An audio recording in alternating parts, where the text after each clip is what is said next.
Vërshimi ujrave nga rreshjet intensive të shiut kanë sjellë pasoja të rënda në zonat bujqësore të Lezhës. Sipërfaqet të tëra toke kanë mbetur nën ujë, duke dëmtuar prodhimin bujqësor, veçanërisht kulturat e Yonxhes dhe Grurit. Të dhënat paraprake të mbledhura nga strukturat vendore tregojnë se përmbytjet kanë prekur gjithashtu edhe kultura të tjera, ndërsa ndikimi në Blegtori dhe Banesa paraqitet më i kufizuar. Në terren janë angazhuar 2 grupe pune të Bashkisë Lezhë, të cilët kanë realizuar inspektime dhe verifikime të detajuara për evidentimin e dëmeve.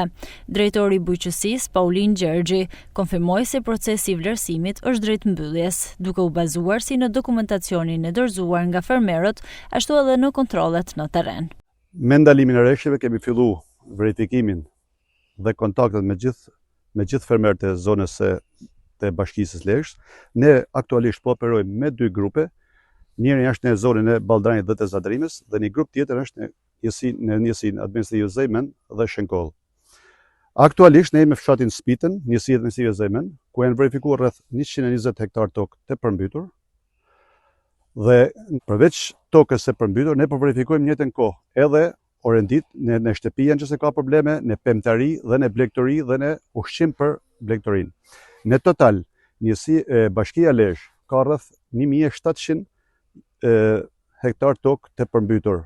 Dhe verifikimi i tyre pritet që të mbyllet sot në bazë dite.